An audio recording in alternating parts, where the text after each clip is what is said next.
Okay, we're trying again, and we're going to see if YouTube is actually working this time. I reloaded the page, and well, this is your buddy Dave over at MarsX3D, and this is our live hang number 5. And welcome, one and all. We got the usual suspects here, all you weirdos that come out of the woodwork at some point. I see, let's see, we've got Planetary Protector. Hey, how you doing? And Darren is here. And Alan with Mars, the second Genesis, getting into some really great X3D on his channel. So, you'll want to be checking out Mars, the second Genesis. I probably mentioned it last time, but Alan is a 30-year expert with Photoshop. And he does a really great job cleaning up pictures and converting IMG files, that type of thing. So you'll want to check it out. Phil Cox, how are you? And daughters as well, Jessica and Kelsey. Welcome aboard. And Crazy A was here a while ago. And Darren says it all sounds good. Thank you for the feedback. You know, you never know. I hit the live stream button and it came back and said, ain't working. So, you know, what do you do? And Don is back. Hi. Hey, Don. Thank you. And, man, I'm getting ever closer to getting into those Antarctica pictures. I know Julia had a look at them, but I'm looking forward to diving in myself. And so, interesting week. My gosh. We've got our second Marvin Moments coming up, premiering at midnight tonight, Eastern Time, I think, with Neville Thompson. Now, if y'all don't know who Neville Thompson is, well, let me help you to that simple fact. He's probably the premier imaging expert in our global community today. Nev is just a tremendous technician and artist. He's way beyond just the IT skills and the imaging skills, because he's actually a working artist, and he has a level of creativity and passion that he brings to his work that is really very enjoyable to be part of. And Ramona is in. Hey, Ramona, welcome aboard. So nice to have you here. And Juan Carlos Tejaldo, welcome aboard, Juan Carlos. And Lima, Peru. Oh, man. I wish I could go to Peru before I cack. I mean, the things that are happening in Peru are incredible. And, of course, you have all those fabulous megalithic ruins down there. Sacsayhuaman and Cusco and all those great places. Anyway, so we have that. And you know what I'm going to do tonight? Something a little different. I'm trying to learn how to share things with this live streaming service I'm using. And what I'd like to be able to do eventually is live stream a browser that actually responds in real time, as opposed to lagging and just clicking along like it's a super slow connection. So that's something I'm working on. But I do have something new for you. And why don't we take a look at that right off the bat. Let's see if I can find it, though. Well, let's see. I know it's in here. No, that's not it. Is that it? No, that's not it. Oh, here it is.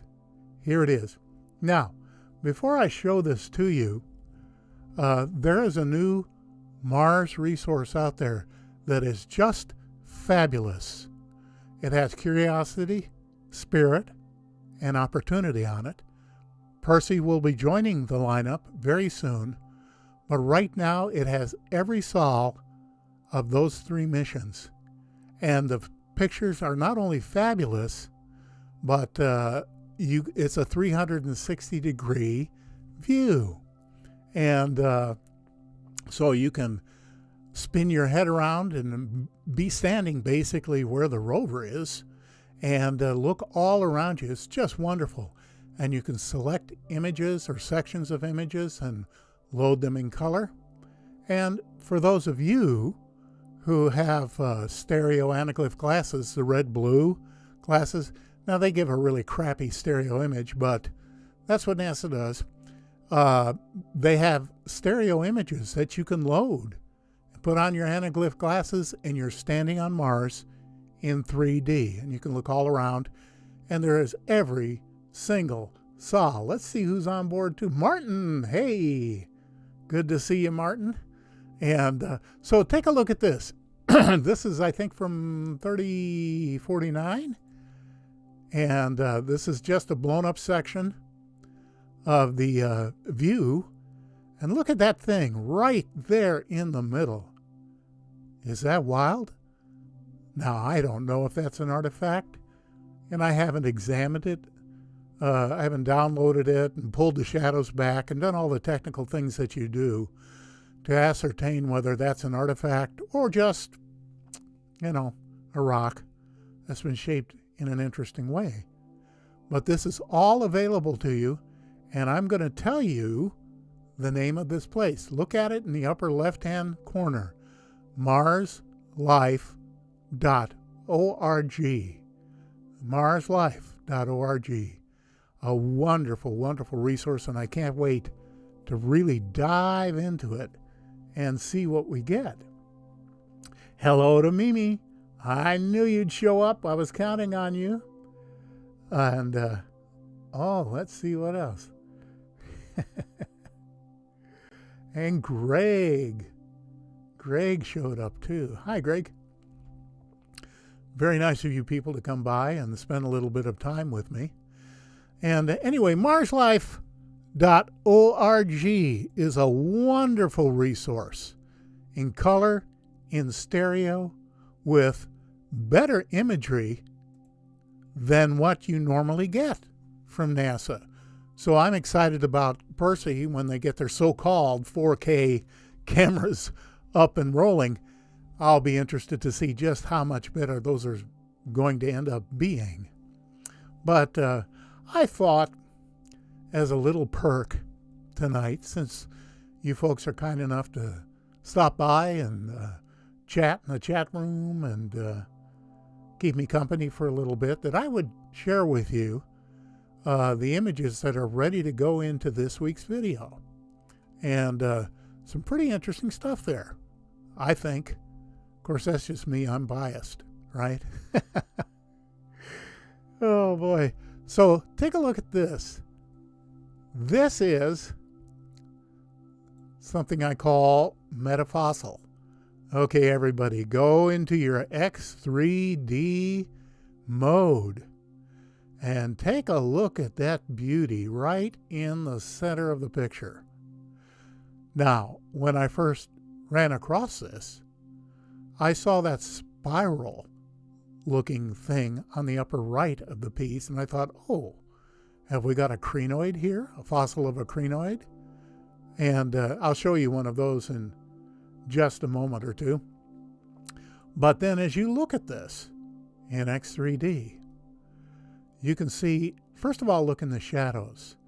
You've got that tracery there, like a rectangle with right angles. Two almost tubes coming off of that. Then you come around to the front side on the right, and two more tubes, or one tube and something that I'm not sure. It's a circle with something in the middle of it. And then kind of an X-shaped deal on the right of that. So the more I look at this, the more I think, well, you know, I think this is actually a piece of technology as opposed to being a fossil. But who knows? Okay, so let me show you that I'm going to show you a fossil that I found years ago, and I believe it to be a cranoid. Correct me if I'm wrong. That's from the Mesozoic era? Or is it Precambrian? Well, I wish I could tell you. But here comes an X3D. And look at that. Right in the center of the picture, what looks to me to be a fossilized cranoid. And you can look around it and see other shapes that may possibly be fossils. It's hard to tell. And yeah, Mimi, it does look a little bit like a screw in that first picture, doesn't it? Okay.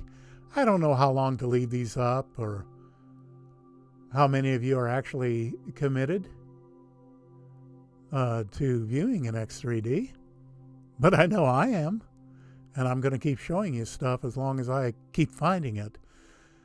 You know, just keeping up with the finds that I'm making and things that my colleagues are finding is keeping me very busy. I've barely touched Percy. I really have. I'm actually, to tell you the truth, because I don't care who gets the credit anymore as long as the person who found it gets the credit. But I'm just waiting for my colleagues to start finding some good stuff from the Percy cameras.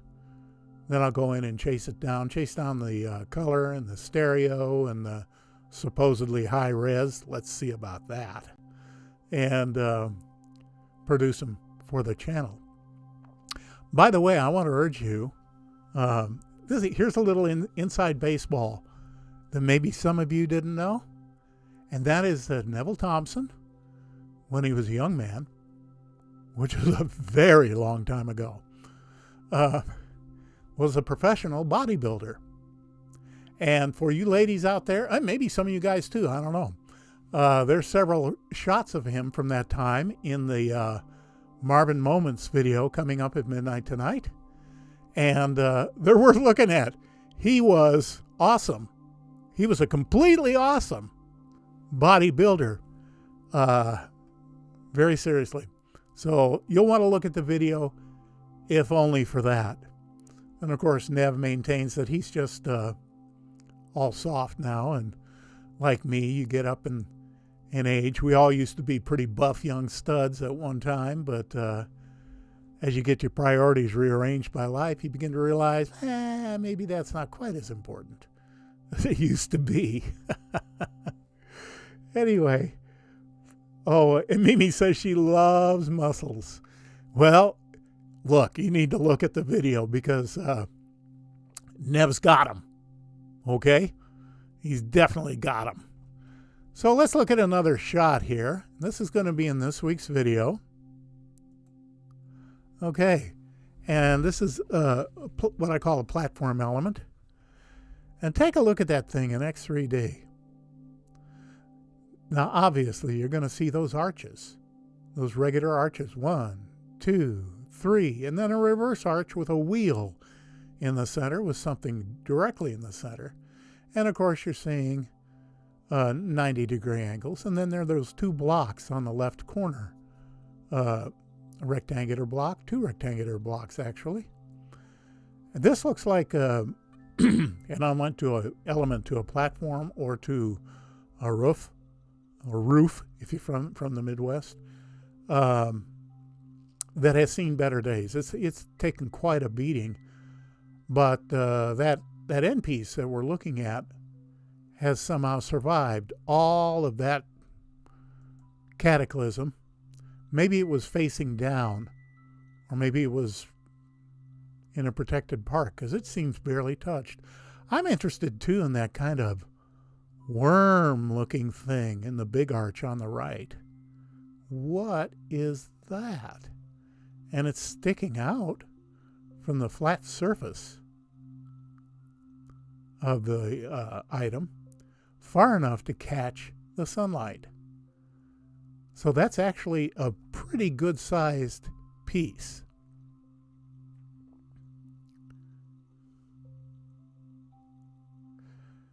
And you know what? If some of you are seeing this in X3D, let me know. I hope I'm not just showing you two flat pictures. And I know that there are any number of you who actually have not learned X3D just yet and just look at the flat pictures, and that's okay.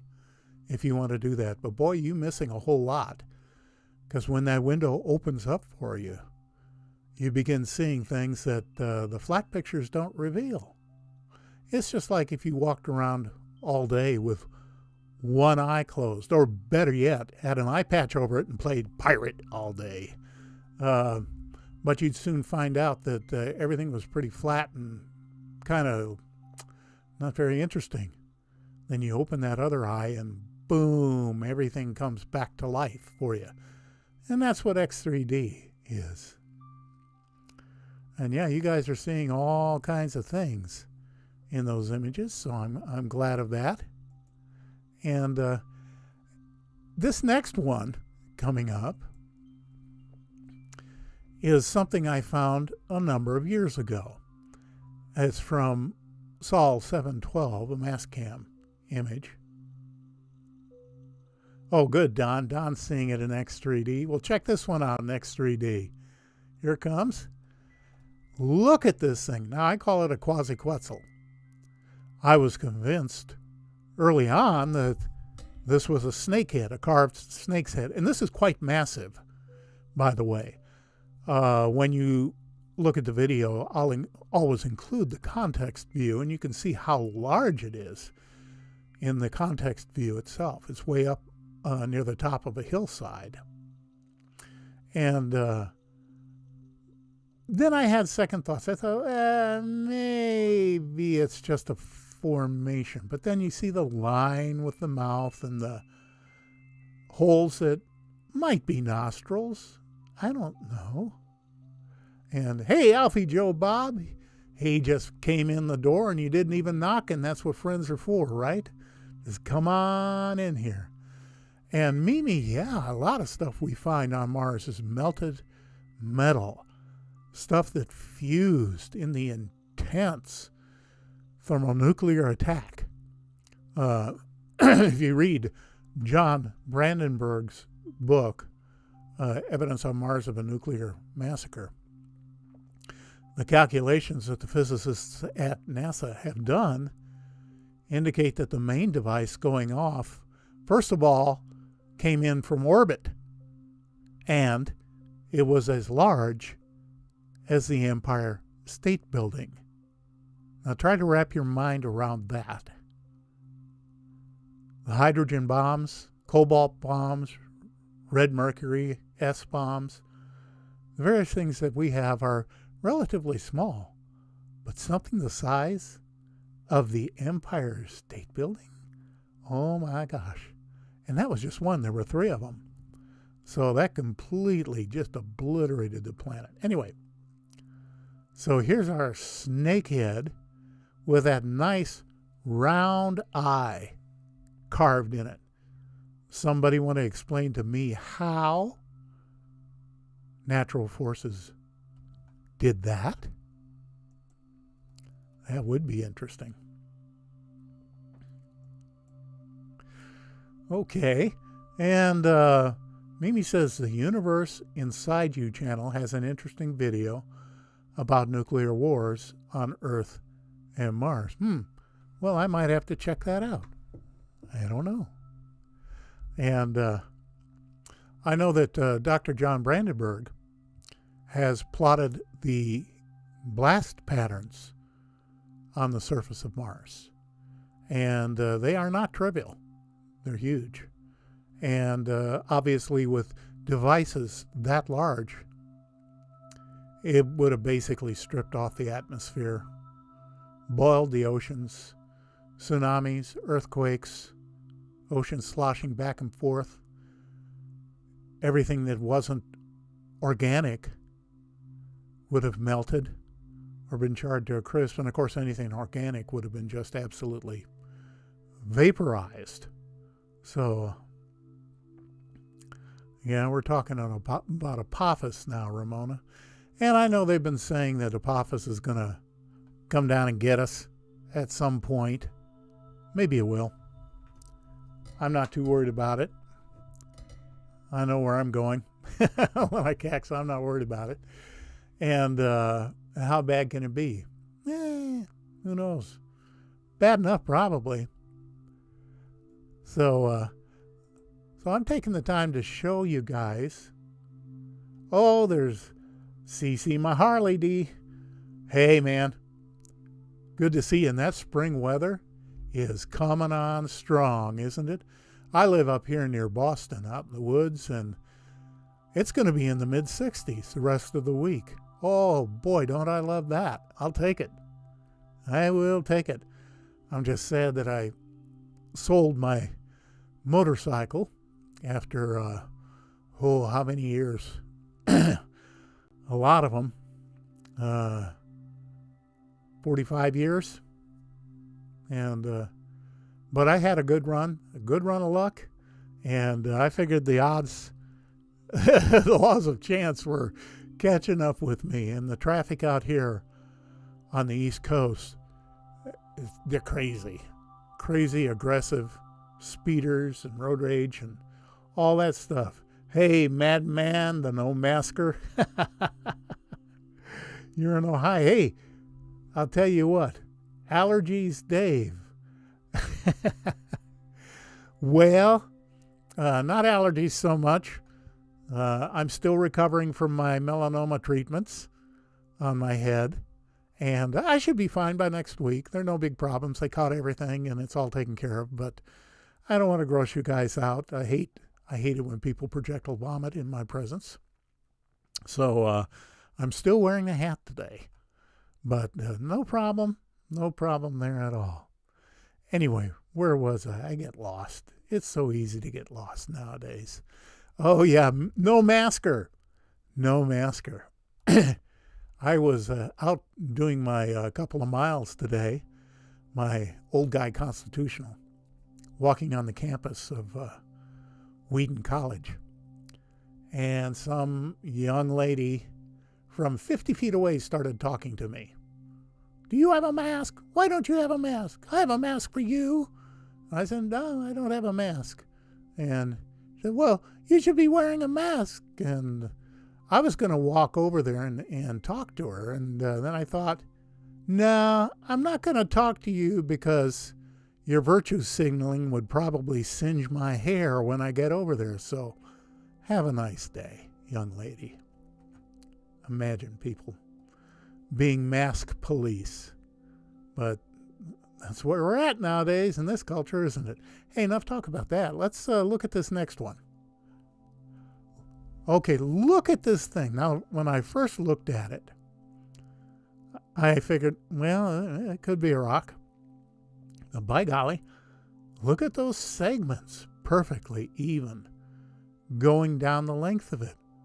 1, 2, 3, 4 segments, separated by bands or cutouts that are all the same width. And that deal on the end, that little 3-piece deal sticking out. And then you got those little things around the on the right side sticking out there, and almost what looks like an NBC peacock on that third segment with its feathers spread. I have no idea what that is. Not even a clue. But I thought that was so cool. I don't think I've ever seen anything quite like that.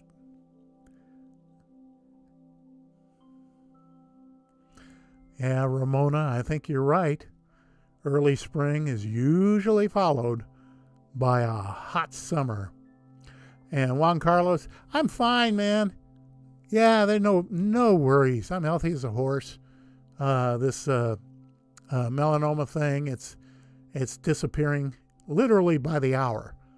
The treatment they gave me was extremely intense, and it literally burned off like I don't know, about a 1/4 inch deep. I don't know how deep it actually went, but it burns out everything, and then you basically have a horrific pizza face for a week or two, and then all your skin peels off, and I feel kind of like a snake shedding my skin. And in another week or two, it should be just all smooth and pink and pretty again, and I'll even appear on camera without makeup. How about that? And yeah, that's true, isn't it, Mimi? It does look like it's carved with a knife. That's how clean those cuts are. And in the even distance between the segments. See, this says manufactured to me. I really have a problem wrapping my mind around any geological processes that would create something like this.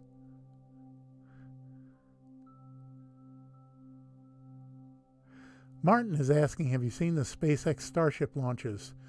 Well, I can assure you they're real. You know, I have people on the inside working over there, and it is real.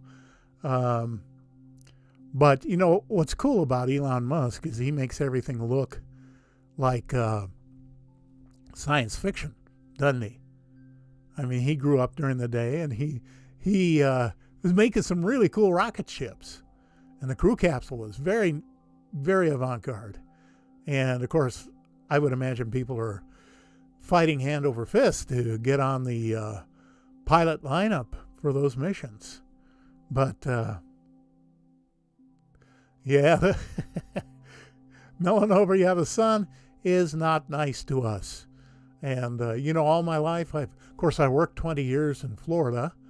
And all my life I've been an outdoors guy and always had a real dark tan in the summers. And I'm really going to miss that. I have to wear sunscreen now, like old people do, because I are one. And I can't go out and bake like I used to, but I'll find something else to occupy my time. No problem there.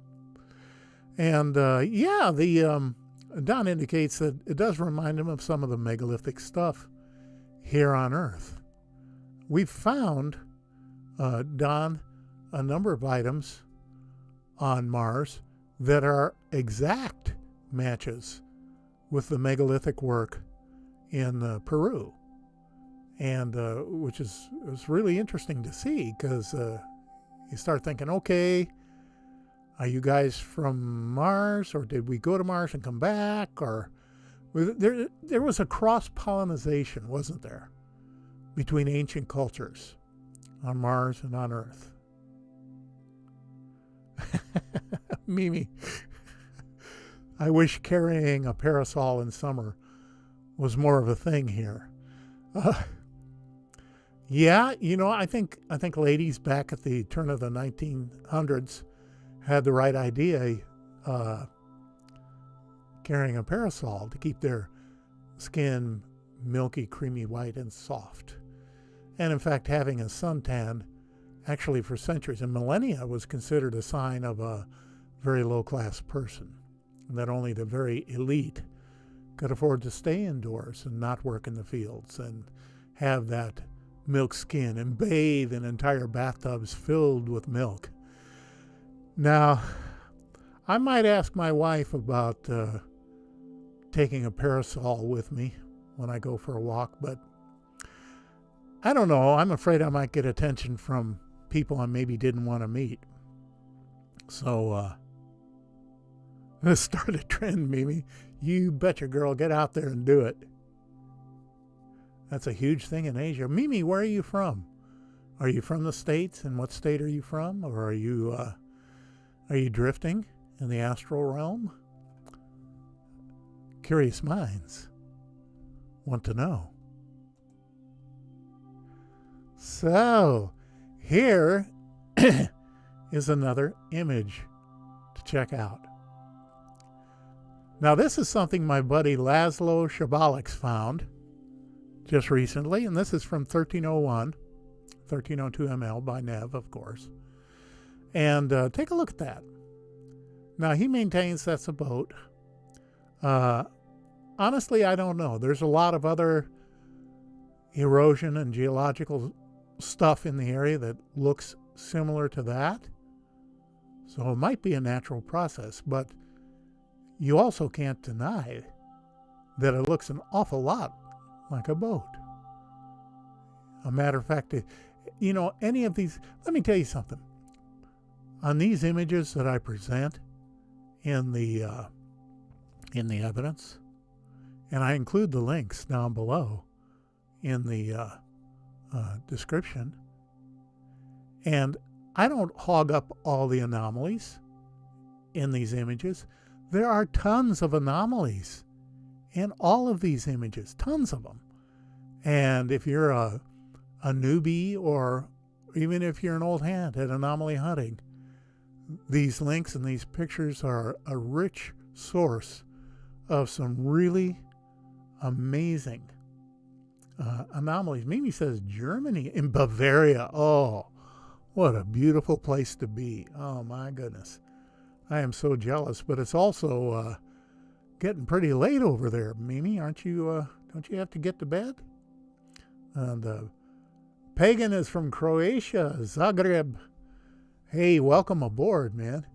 And thank you. Thank you for loving the 3D images.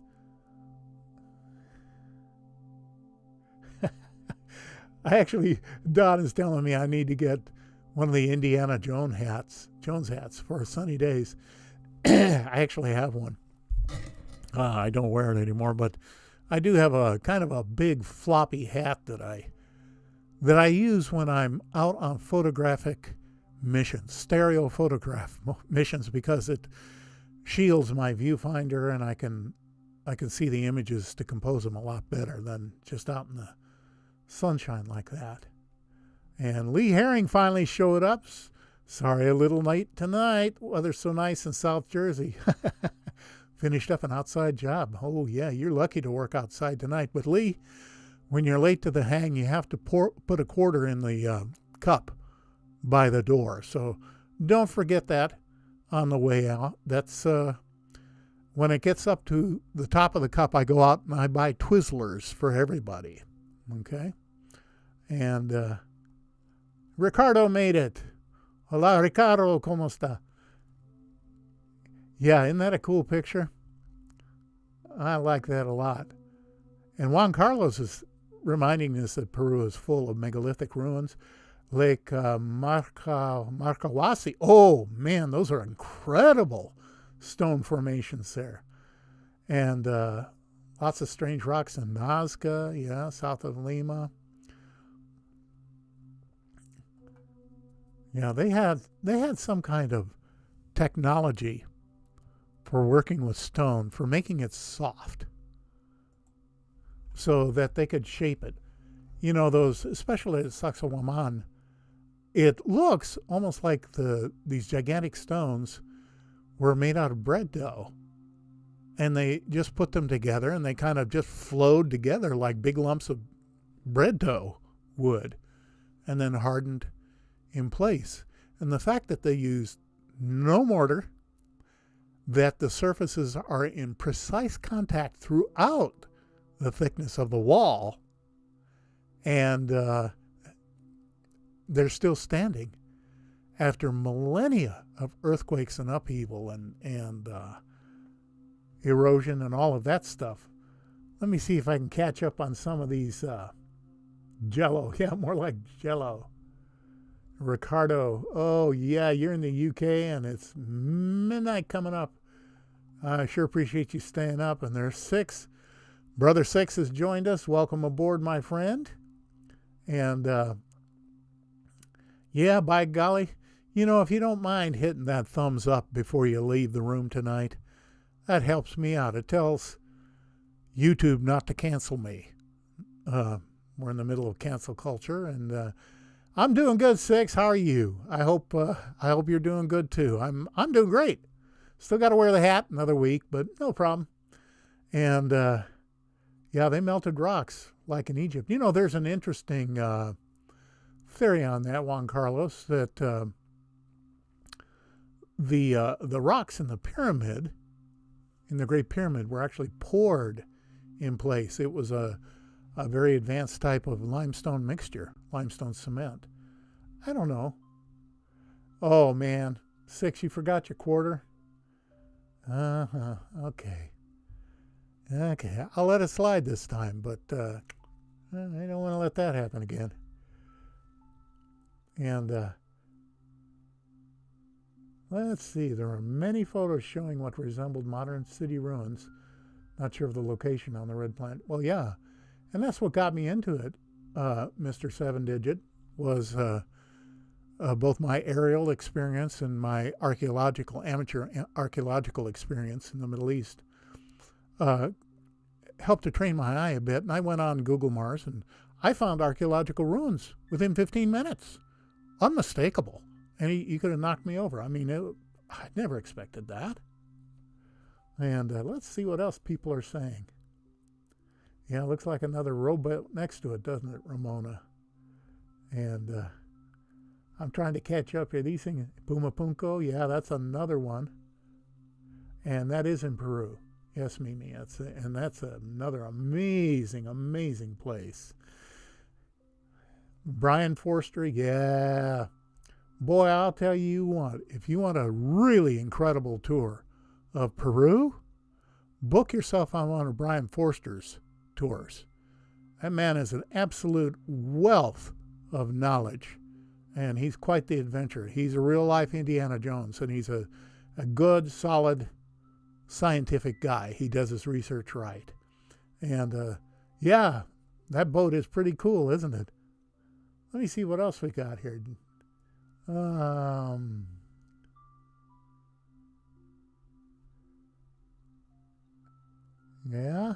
Yeah.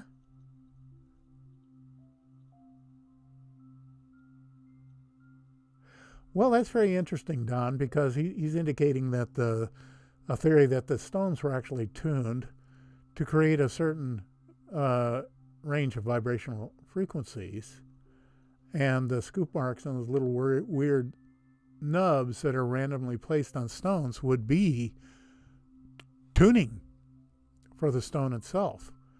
And if I'm not mistaken, I believe the stone that's used in the megalithic ruins is piezoelectric in character. So they're emitting a field for sure. Yeah, Robert Boval, Mr. Seven Digit, he's another guy you all need to read. That man has some very interesting insights on construction in general and ancient Egypt and some of the Peruvian places as well. And of course, don't get me started on India. Places in India also show a level of building more complex than even we can't replicate. And that is true. What's his name? The Indian guy. I'm having a senior moment, but he has a channel. And he visits all the Indian ruins, and they're really incredible. And they're examples of stonework in those temples that are just obviously made with electric machines that are 800, 1,000, 1,500 years old. That doesn't even begin. Oh, look at that. It's really Chris. Hello, Chris. Very nice of you to stop by, my friend. Very, very cool. And, but yeah, I spent time in India many years ago. And when I was deeply into Siddha meditation. And there are that's an amazing country. And when you start reading some of the very ancient Vedic scriptures, the Puranas, the Shastras, Puranas, the Upanishads, Vijnana Bhairava, Ramayana, Mahabharata, those various epics, there's incredible technology going on in those stories. Oh, no. No kidding. Lee Herring said that Brian was stuck at his sister's during the first part of the pandemic. Well, I sure hope you went down there and talked to him. Well, I'll bet he was miserable. I know he wanted to get back to Peru. And so let me put up another image. We had... oh, now take a look at this and tell me this isn't strange. I called this a hoisting ring. Take a look at this thing. First of all, there are, again, anomalies absolutely everywhere in this image. If you want to find stuff for yourself, click on the links on the video Friday. You go straight to these images and you can start just raking in the anomalies. But this one fascinated me, and I'll tell you why. It's got that big, heavy ring on the left top. Now, anytime I see a ring that tells me that there's a hoist involved. You know, that's how you lift an engine out of a car. Praveen Mohan. Yeah, that's the name. Thank you, Pagan. Thank you, man. I knew somebody out there had 3 more brain cells than I did. But what gets me on this thing is right in the middle. See that little kind of multicolored, almost wire work or pipe work kind of thing that's sticking out in the sun? What is that? Look at the non-fractal angles. Then, of course, look at the 2 blocks in front. Are those natural? I don't think so. And let's see. While my face is buried behind here, I'm going to catch up. Good to see Jesus is my King 68. How you doing, brother? And always honored to have all of you on board, and especially when the King himself comes, Chris Maroney. That's really awesome. The Ellora Caves, specifically Cave 16 in the Kailasa Temple. Yes, exactly right. I see that you're on top of things, Don. Very good. Also, the Vatala Temple, Mr. 7-Digit. And let's see, what else? And yeah, and I actually did get your photo, Alan. I have not had, it came just before I was getting ready for the live hang tonight, so I didn't have a chance to look at it. And I will let you know how you did on this. Chris is, not Chris. Chris should go back in the closet and stay there. No, Alan is coming along very rapidly with X3D. And for those of you who like X3D, you need to check out Mars, the second Genesis. Alan is beginning to present any number of images in X3D. And I'm just, we're just having discussions about some of the finer points that most people don't notice. And he's doing a great job. And let's see. Yeah, it's a stone ring, all right, Mimi. And very nice to have you guys out here just to talk with and hang out a little bit. It looks like an anchor for a ship a little bit, doesn't it? And who knows? Maybe that's a Martian anchor. I just don't know.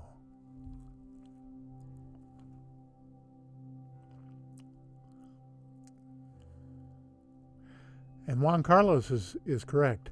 This piece that you're looking at right now is, at least to my eyes, very clearly artificial. It's loaded with non-fractal angles. That's a manufactured item. I'm sorry. You show me anything on Earth that looks even remotely similar to this, formed by natural processes, well, you can bet I want a picture of it. Oh, stop, Dave. You're making me blush. You know, Chris, I'm not entirely sure that you've blushed any time in the last 2 decades, my friend. Chris is a go-getter. He's not afraid of nothing.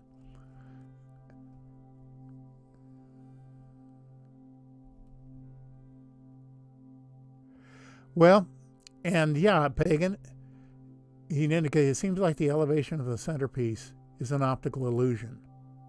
However, what I do when a stereo pair is not available, I do a very careful analysis of light and shadow and general structure so that I do the most accurate rendering that I possibly can. That doesn't mean that I'll get it perfect or that what you're looking at right now is precisely the way it looks. It may not be.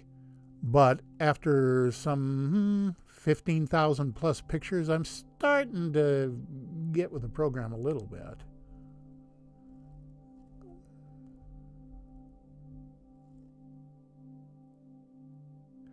And of course, y'all are going to see all kinds of things in there. Everybody does. And like our friend Will Farrar says over at whatsupinthesky.com, I see what I see. And you see what you see. Everybody's different. And that's why I make a real effort to find non-fractal anomalies and render them in 3D so that you can see stuff staring you in the face that takes a step beyond the pareidolia. You know, the I see a bunny rabbit in the clouds. It's a Martian Fruit Loop. Okay, Mimi, I think it's time for your bed. I think you need to go to bed. And of course, it's wonderful to work with the nav cams and the has cams because they're already stereo pairs, and they render some really great images. And when I can get a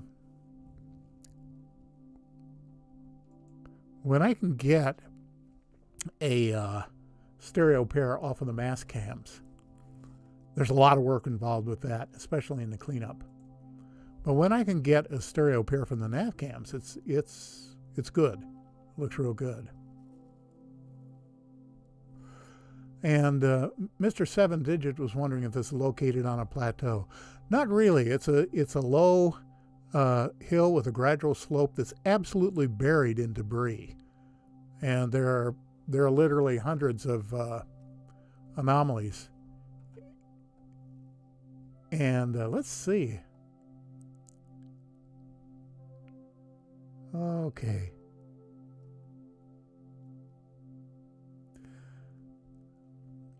And, you know, by the way, you know, by the time I publish an image, I have spent hours on that image, literally hours, anywhere from 3 to 5 hours in total, the whole package to put it together for a video. And by that time, I'm about sick of everything that's in the photo. I've looked at it an awful lot, and I'm actually pretty aware of what's in the image. But, you know, you see what you see, I see what I see. No big deal. It's fine.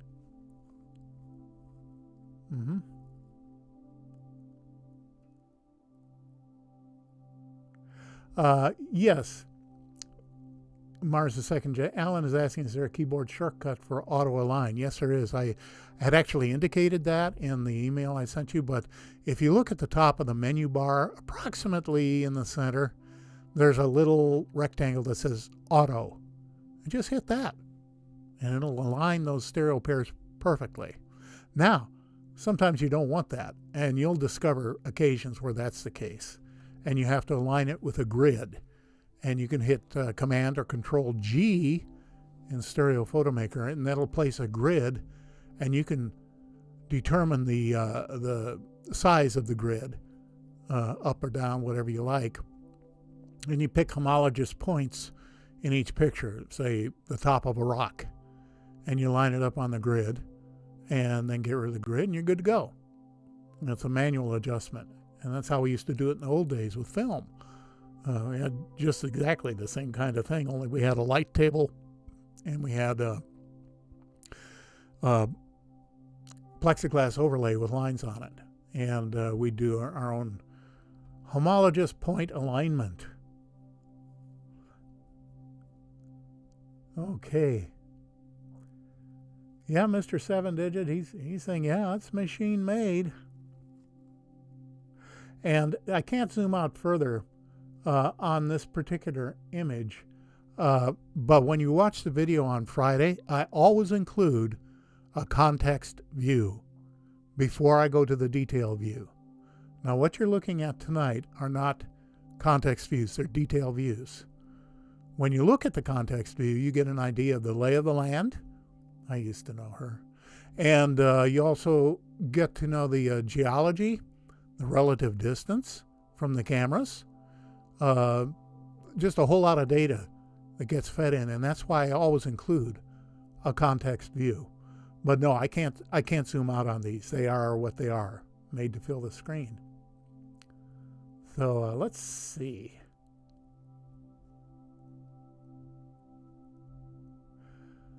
We need to talk to Andy Basiago 6. He knows where a jump room is.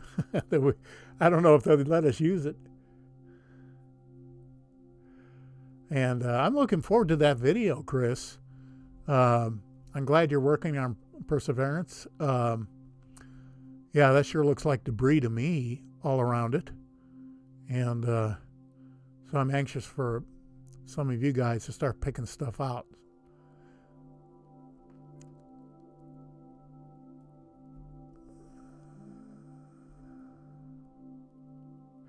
Well, and Pagan mentions Jimmy Roberts used to do some of the 3D images as well, but he stopped. Well, he's only taking a brief hiatus. He's been very busy with setting up his OBS studio, which is quite elaborate and actually very cool, and starting to do more interview work, which he's very good at. However, his website, marsfam.net, has an entire X3D page on it, and my videos are there. At least some of them, I guess. And so he hasn't given up on X3D. He's still in there, and he does a good job with it. Let's see.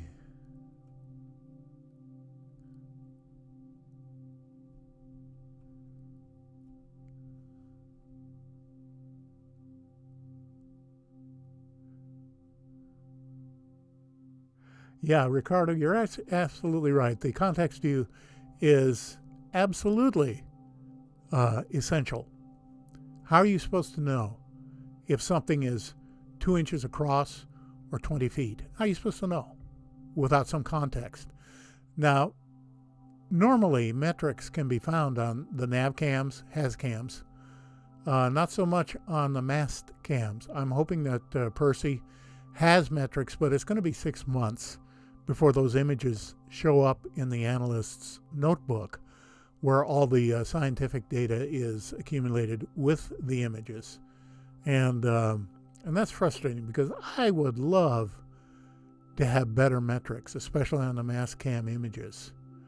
But Jimmy has actually become an expert on metrics. He spent months studying it on the analyst's notebook. And he's gone back to some well-known anomalies, and it's quite amazing to find out how big, or actually how little, they actually are. A lot of them are only inches high. And the drone pics, I hope that thing can fly. I don't know if they've tested it yet. And Earl, thank you for showing up. Very interesting material. Thank you, sir. I appreciate the compliment. Here's another one. Here it comes. Got your X3D ready? Here we go. Okay, now look at that thing on the right, that ghostly pale thing. That is so spooky. I have no idea what that is. I called it a wheelie because it's got that round aspect to it, almost like a ducted fan that's been blown apart. But I don't know. Machinery? What is it? I don't know. It's so totally different from the surrounding geology. It makes me think that it's aluminum. And then, of course, just look immediately down on the ground to the left of the wheelie, and there's kind of a bone-shaped item that's a tube with an opening. I don't think you can see my cursor on this, can you? So, the heck with that. And then look up upper left. Now that to me looks like a boat. It's even got a seat in it with a back to it, to support your back, and a cross member. And it's got that curved prow on the front. And of course, there's other stuff all over the ground. There's really just tons of anomalies there. Pagan, you're welcome. I love doing these X3D videos. They're a lot of work, but it's my passion. And oh,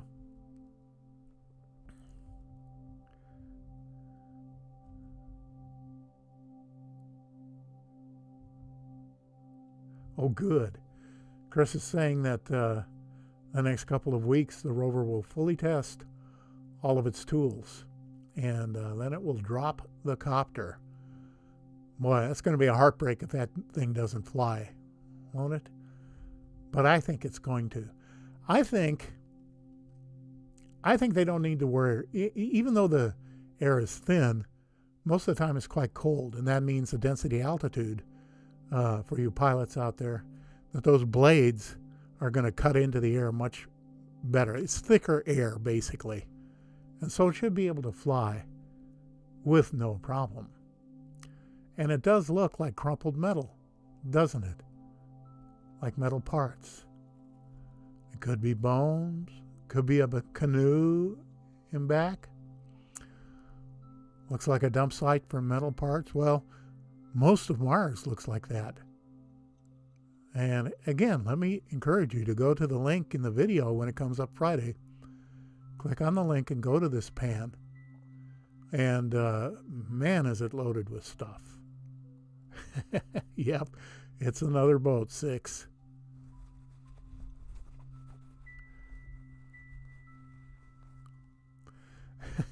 "43 pigtail. Granny loves 3D. Well, God bless you. God love you, Granny. And you know what? I love grannies. My wife is a granny. And I'll tell you, now, this is just me talking, but in my opinion, a woman isn't a woman until she gets into the later years of her life. That's when the really good stuff happens.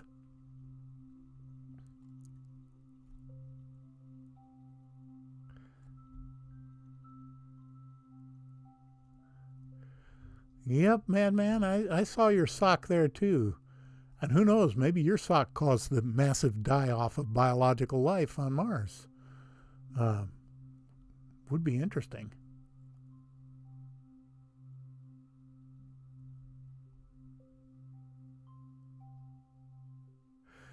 Hard to say, Darren, how long ago the cataclysm happened. There are a lot of different theories on that. You know, Dr. Brandenburg says it could be hundreds of millions. Some people say 250,000, 500,000. And obviously we can't do, even if we were on Mars, we couldn't do radiometric dating, which is pretty flawed anyway, because the results will be skewed by the radioactivity in the environment. The xenon 129 and the krypton 80 would skew the fire out of those tests. So there's really no way to tell, is it?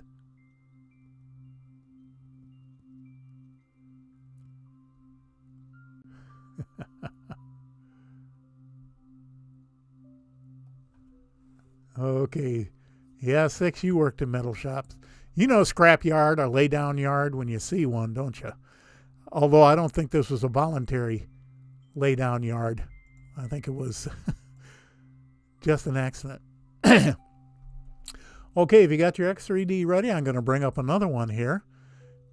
This is from Neville Thompson's Gigamacro GMAC of 3039. It's a left mass cam. And it's amazing how much clarity that he gets out of that left mass cam, which is a piece of garbage. But 3 cubes, okay, down in front there. Look at that cube. That's a mechanical device. Look at that stuff coming off the bottom edge on the right. Those 2 little arms and the stuff on top. And indeed all the other stuff in the picture. But then go back up to about 11 o'clock, and there's another cube that's seen better days. It's had a rough time tumbling and rolling and everything else, but then right to the left of that is another cube that looks to be a piece of technology. Got all kinds of little appurtenances sticking out of it.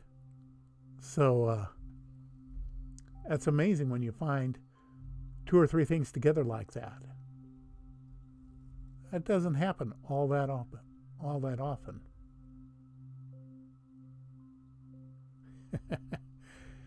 Alan, you're 54, but man, let me tell you something. You're just coming in to the golden age, man. Yeah, Jesus is my king, 68. Yeah, those cubes. Of course, cubes are easy to find, and blocks are easy to find, and we do have mineral cubes that form, pyrites and fluorites and various other types of minerals will form cubes, but they don't form little machine parts like at least 2 of these are, do they?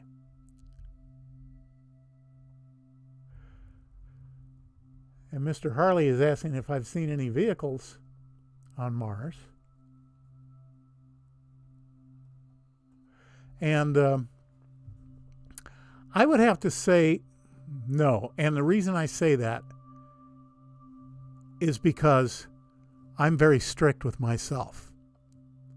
Now, except for the titles that I give my images, which are meant to be ironic. They're in quotation marks. That's an English mechanism to indicate irony, or that what is said is not what it is.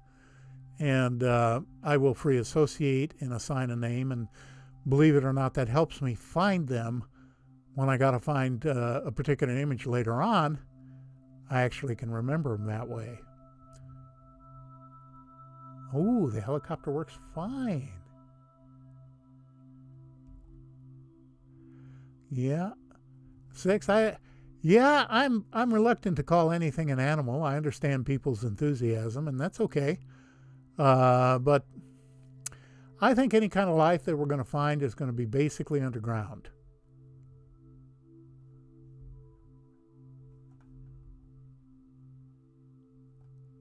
Wallace and Gromit. I like to, when my youngest son was growing up, we watched all the Wallace and Gromit videos, and they are so funny. They're so well made. I really enjoyed that. In fact, I'd watch them now if my wife would let me, but she punishes me and turns them off and makes me go sit in my room. Madman just turned 47. Happy birthday, man. Hey, happy birthday to you. Happy birthday to you. You madman no masker. You're 47 years old. I hope it was memorable. You ate too much cake and did something naughty just to mark the day.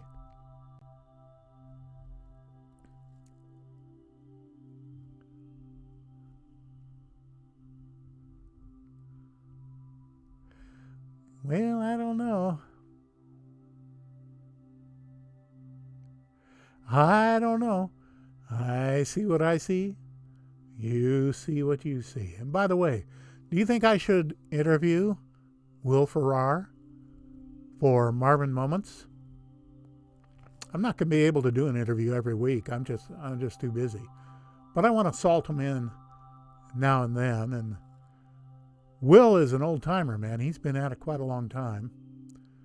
I've forgotten how many videos he's got up, 500, 600, something like that. Anyway, let me get back to original question. Have I found vehicles on Mars? Not so much. Really, I think if my imagination wants to see a vehicle there, it will see a vehicle there. But to just say that's a car, or that's a truck, or that's a 37 Ford, or whatever, to me is irresponsible. Now, that's not a slam against anybody else. Call it whatever you like. That's your brain and your call. Not a problem. And yeah, 6, it could be. It could be an animal that comes out during the day. And yeah, like I say, a C-shaped door handle, you're pointing out, yeah, there's stuff everywhere, man. Now, is the ground damp, or is that just some of that blue sand? I'm not sure.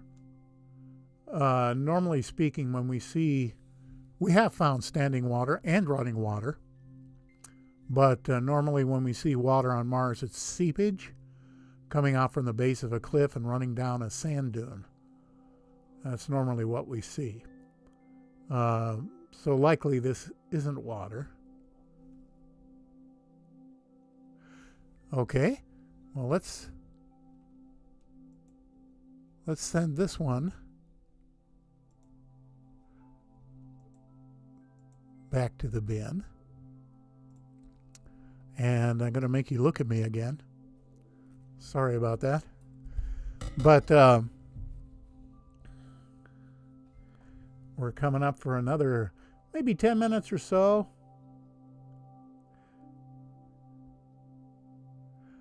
Yeah, 6 is asking, do you have an address for the image with the animal that I can get? Yes.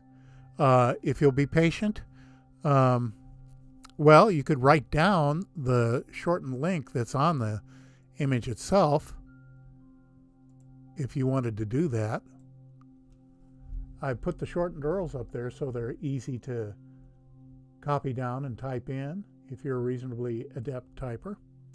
But if you can wait until Friday, the link will be there in the description. You can just click on it and go straight to it and have a ball. Okay, let me shut that one off again and come back and scare everybody.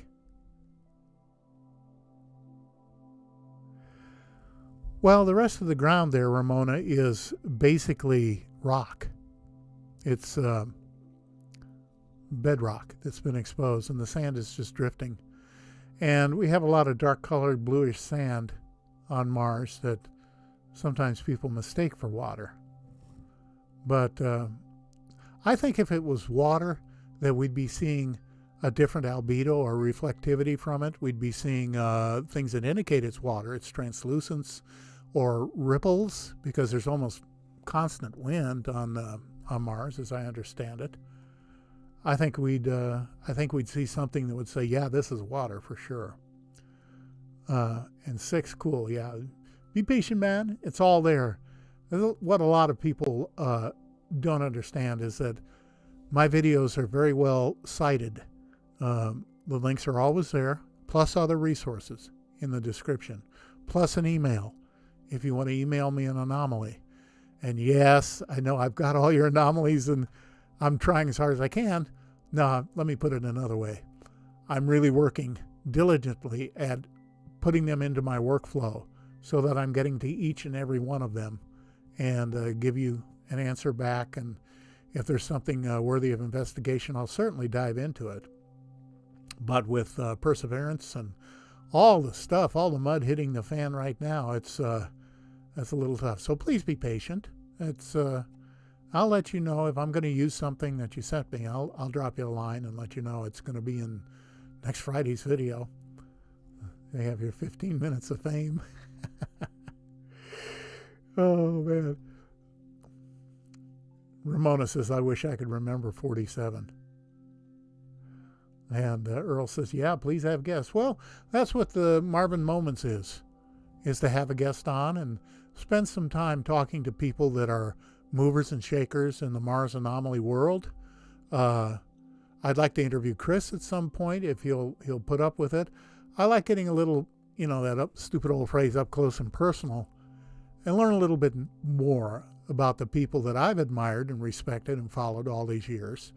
And if you've joined since I brought this up, many of you are not aware that Neville Thompson, in his youth, was a professional bodybuilder.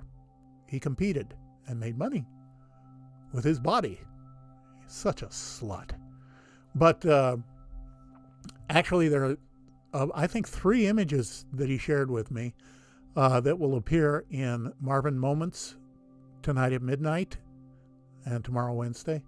Worth looking at. Neville was super buff. Okay, super buff. No kidding around. That guy was really dedicated. And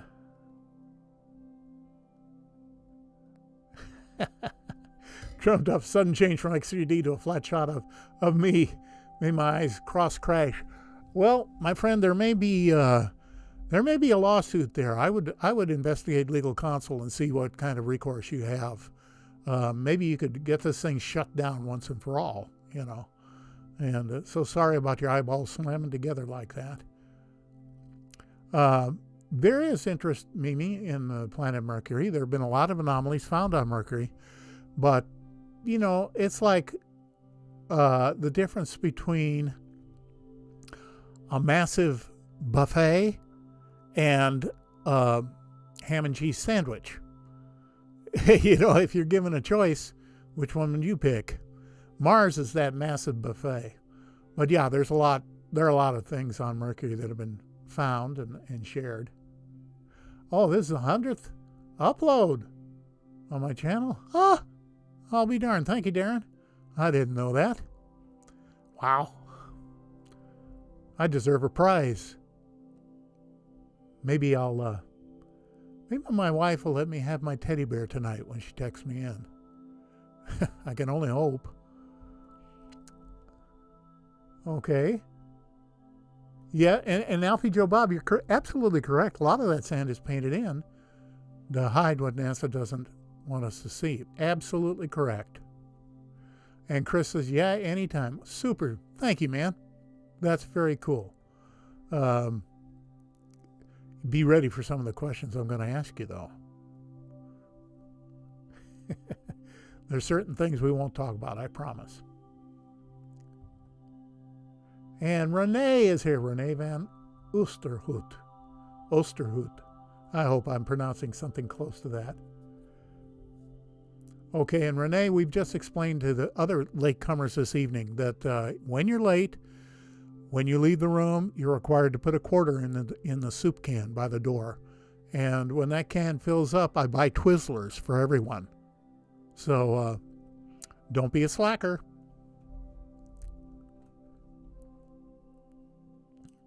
And let's see what else we got. You would pick both. Mimi says she'd pick both. Why, you little hog. Girl after my own heart.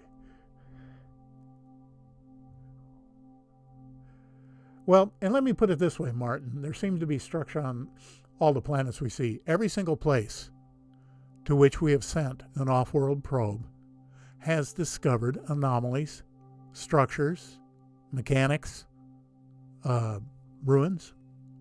Every single one.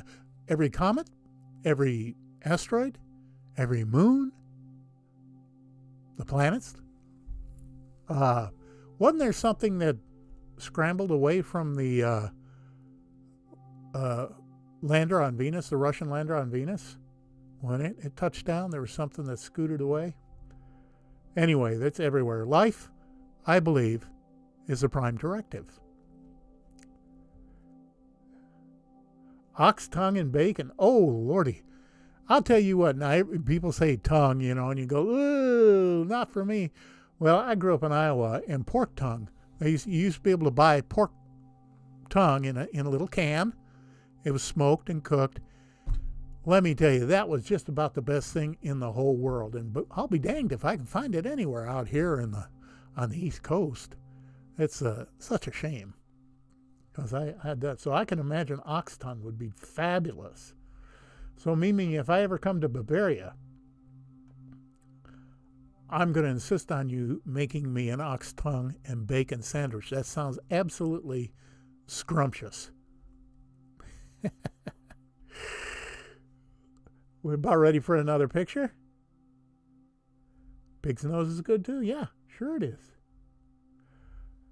Pronounce my name really well. Better like Chris. Okay. I put in a quarter. Thank you. I thought I heard a clink back there, and it wasn't Colonel Clink. Go read The Cosmic War by Joseph P. Farrell. Yeah? Very helpful stuff. 6 is going to go take his wife. Oh, talk to his wife a minute? No, you're not. You're going to go get some more of that bud and bring it back and consume it while you're watching this. Okay, let's find another picture, okay? Let's see. What do we got? There are the 3 cubes. I'm going to find... Oh, look at this. Look at this one. Now, is that pareidolia? Or is it actually a head that's been carved? I don't know. I've seen too many things on Earth and on Mars that look like heads or faces, but are not. So I'm not real comfortable with presenting heads and faces on this channel, only because that's low-hanging fruit. That's the poor man's version of anomalies, in my opinion. I don't mean to sound snooty, but it's like you start looking for heads and faces, you're going to find them by the bazillion. So it's like finding faces in the tile on the floor. They're there.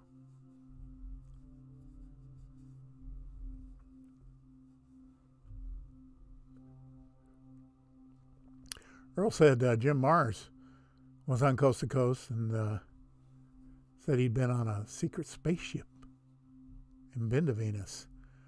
Well, maybe so. My understanding is that you don't get too far on Venus. It's wicked hot, and the atmosphere is sulfuric acid.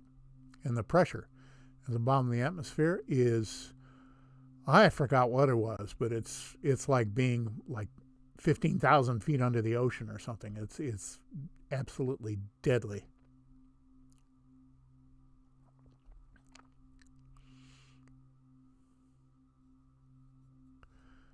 Oh, Mimi says mother-in-law used to cook pig's face nose every Monday at a butcher shop. Well, they know what's good.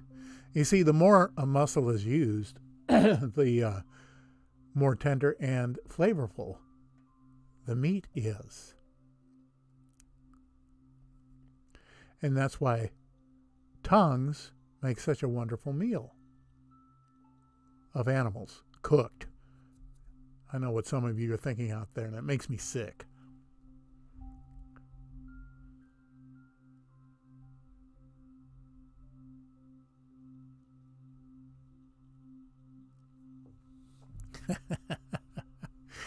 Well, I'll tell you what. We're talking about food. You want to know about food? Holy moly.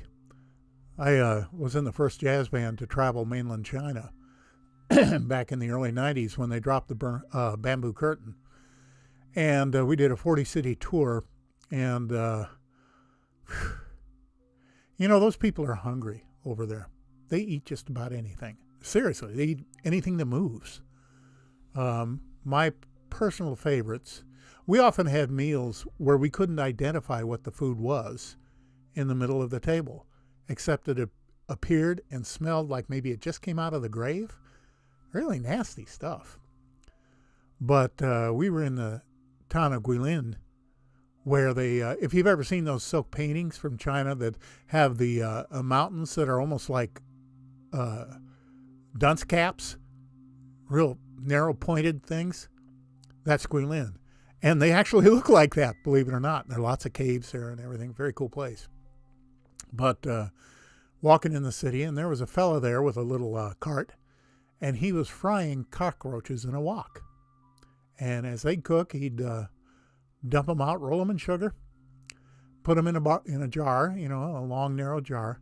People were lined up buying those. I mean, lined up, boyfriends and girlfriends, and tuck them under their arms, and they'd share fried, sugared cockroaches walking down the street. Now, I'm sure it's probably just fine, and it's good for you and everything else, but can anyone say barf? Sure you can. But my personal favorite, I think, was Tiger Hill, when I came down and there was a lady selling fried bats on a stick. And I have a 3D image of that. If I ever find it, I finish scanning all my thousands of slides, I'll put it up. But they gut the bat. They singe the hair off in a fire. They stick a little stick through him, you know, lengthwise, little pointy stick. Dip them in batter and deep fry them. And she'd stick them between her fingers like, you know, how marimba players will use with the mallets. And again, people lined up buying fried bats on a stick. I'm not sure I'd ever get that hungry. At least I hope I don't.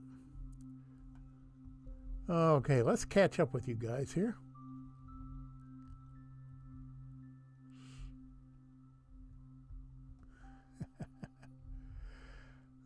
Martin says he'd try insects. Yeah, well, be my guest.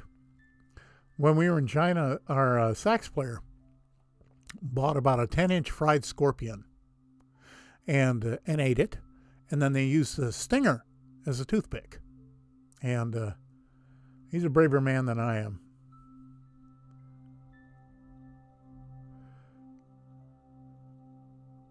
Oh, raw horse meat. Yeah, Mimi. Raw horse meat and a raw egg. Actually, that doesn't sound bad. You know, the cowboys said that a horse steak was vastly superior to a beef steak, and they preferred it whenever they could. And most towns had horse on the menu. I think I'd feel kind of bad about eating a horse. they're all sentient beings, but horses are on a kind of a level by themselves. Yeah, certain parts of the bull were sold, and that's a big deal in the southern United States and also in certain Latin American countries. They're called Rocky Mountain oysters, and they apparently are tasty. Yeah, bats. I'm sorry, Martin. Yeah, bats. Yep.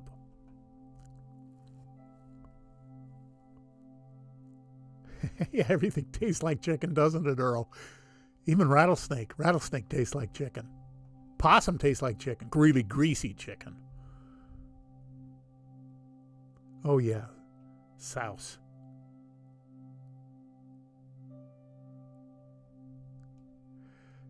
Martin says, insects and garlic butter in chili. Maybe.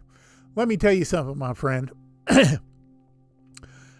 You could take pencil erasers and cook them in garlic butter, and I'd eat them. Because the food's just a medium for garlic butter, okay?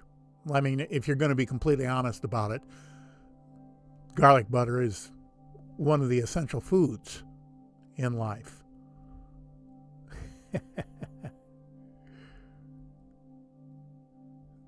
Oysters, yeah, Rocky Mountain oysters. Salt and pepper earwig. Oh, now that's nasty. That's nasty. I used to live in the desert in Arizona and also down near Bullhead City in Arizona. And we had earwigs. And those sorry things, first of all, they're ugly as sin. They got those big pinchers on their hind end. They look like centipedes that are butched out for war. And if you step on one, they smell terrible. They smell like vinegar or something. And you can't kill them. You can't kill them. That's the problem with them. And neighbor kid where I was living, he said, he came to me one day carrying a cigar box. He said, Mr. Dave, I found out how to kill earwigs. Really, Gary? What did you do? He says, well, you just spray them with silver paint and they just die. He opened the cigar box and there must have been 500 silver earwigs that he'd collected. And of course, they set up with the paint and they actually looked pretty cool. I don't think they were edible at that point, though. Oh, yeah, goulash. Yum, yum, yum. Garlic butter, too. Yeah, escargot. Anything in garlic butter, Ricardo. I don't care what it is. Put garlic butter on it, and you can eat it. Or you can at least swallow it and enjoy it.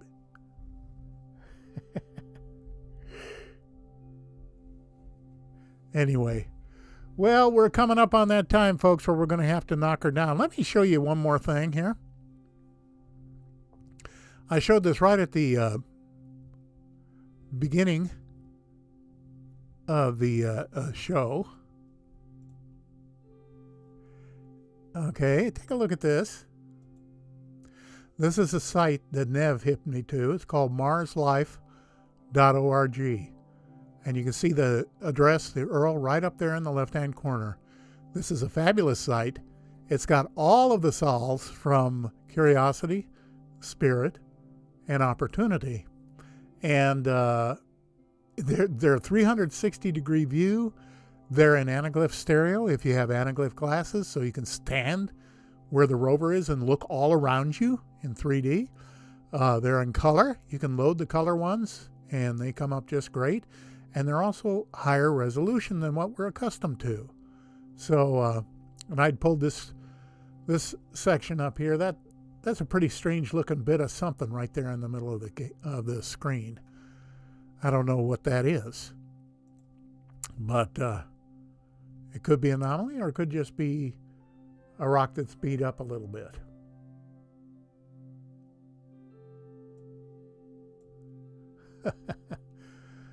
And my friends, it's that time again. I have to go down and report to the boss for duty. Yeah, I'm just kidding. Some of you know that I met and remarried my first wife from 50 years ago. And she's one hell of a woman. Let me tell you something. It would take one to draw me out of my hermit-like state that I was in. I was a grizzly inside his cave nursing a sore tooth. I didn't want nothing to do with nobody. She coaxed me out with a little bit of treat there and bopped me over the head with a great big log and toted me home. And I would have complained, but I needed the discipline, so really not a problem. Anyway, we're going to wrap it up for tonight. Chris, thank you for stopping by. And indeed, every one of you, it is a tremendous honor to me that you choose to spend a little bit of time with me. I hope you enjoyed the images that you saw tonight. And